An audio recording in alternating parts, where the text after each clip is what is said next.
Mind control, ये शब्द सुनते ही दिमाग में क्या आता है? फिल्में, है ना? कोई विलन है, किसी को घूर कर देखा और बस वो इंसान उसके वश में, एकदम किसी जादुई शक्ति जैसा लगता है। लेकिन क्या ये सब सच में हो सकता है? मतलब असलियत में क्या कोई इंसान किसी दूसरे के दिमाग को ऐसे पूरी तरह से कंट्रोल कर सकता है? आज हम इसी सवाल की तह तक जाएंगे, देखेंगे कि साइंस क्या कहता है और असली दुनिया में इसके क्या उदाहरण हैं। तो चलिए मिलकर पता लगाते हैं। तो सबसे पहली बात ये समझना बहुत ज़रूरी है कि असल दुनिया का जो माइंड कंट्रोल है ना, वो फिल्मों जैसा बिल्कुल भी नहीं होता। साइंस की भाषा में इसका मतलब है किसी के विचारों, उसकी भावनाओं और उसके फैसलों पर असर डालना, उन्हें इन्फ्लुएंस करना। ये कोई जादू टोना नहीं है, बल्कि एक साइकोलॉजिकल प्रोसेस है। और ये असर, ये इन्फ्लुएंस तो हर जगह है। विज्ञापनों में देख लीजिए, डर का इस्तेमाल करके, प्रोपेगेंडा के जरिए, हिप्नोसिस से, और हाँ, आजकल सबसे ज़्यादा सोशल मीडिया पर। ये सब कहीं ना कहीं हमारे सोचने के तरीके को बदलने की ही तो कोशिश कर रहे हैं। तो सबसे ज़रूरी बात यह है कि ये डायरेक्ट कंट्रोल नहीं है, ये है मैनिपुलेशन। मतलब कोई किसी के दिमाग का रिमोट कंट्रोल अपने हाथ में नहीं ले लेता, पर हाँ, उसके फैसलों को अपनी तरफ मोड़ ज़रूर सकता है। चलिए अब इसकी एक एक तकनीक को समझते हैं। सबसे पहले बात करते हैं उस तकनीक की जो सुझाव यानी सजेशन की पावर पर काम करती है। ये है हिप्नोसिस। हिप्नोसिस एक ऐसी स्टेट होती है जिसमें इंसान एकदम गहरे फोकस में चला जाता है और इस हालत में ना दिमाग सुझावों को बहुत आसानी से बस मान लेता है। लेकिन हाँ, हिप्नोसिस को लेकर एक बहुत बड़ा मिथ है कि हिप्नोटाइज करके किसी से कुछ भी करवाया जा सकता है। वेल, ये 100% सच नहीं है। असलियत यह है कि इससे फैसलों पर असर तो पड़ता है, लेकिन कोई भी इंसान अपने कोर मॉरल्स, अपने सिद्धांतों के खिलाफ आसानी से नहीं जाएगा।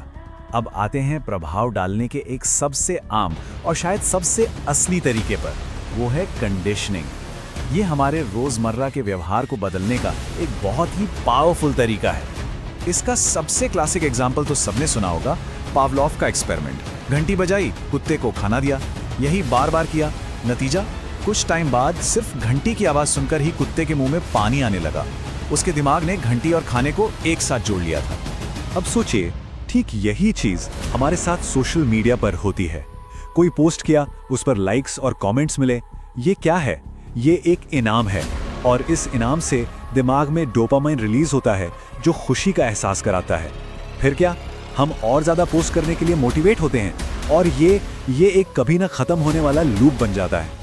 तो असल में ये क्या है? ये इनाम और सजा के एक सिस्टम से हमारे व्यवहार को कंट्रोल करना ही तो है। हमारी बहुत सी आदतें इसी कंडीशनिंग का नतीजा होती हैं। तो ये तो हुई एक इंसान की बात। अब जरा बड़े लेवल पर सोचते हैं, पूरे समाज पर होने वाले असर के बारे में। और मजे की बात यह है कि जो कंडीशनिंग हमें सोशल मीडिया का आदी बनाती है, वही हमें अगले लेवल के प्रभाव के लिए तैयार भी करती है। और इसका सबसे शक्तिशाली हथियार है प्रोपेगेंडा। सोचिए, जब किसी समाज को एक ही मैसेज बार बार लगातार हर तरफ से दिखाया या सुनाया जाता है, तो क्या होता है?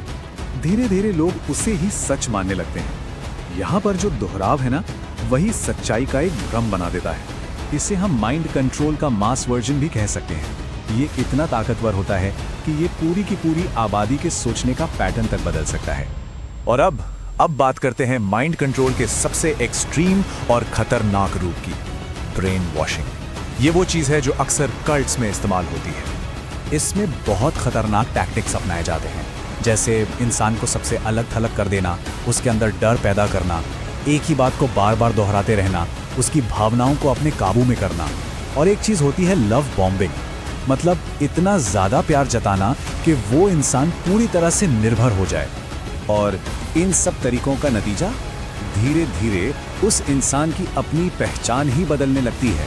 वो अपने परिवार से, दोस्तों से और यहाँ तक कि लॉजिक से भी दूर होता चला जाता है। उसकी सोचने समझने की शक्ति एक तरह से खत्म हो जाती है। यह है असली माइंड कंट्रोल का सबसे डरावना और खतरनाक एग्जाम्पल।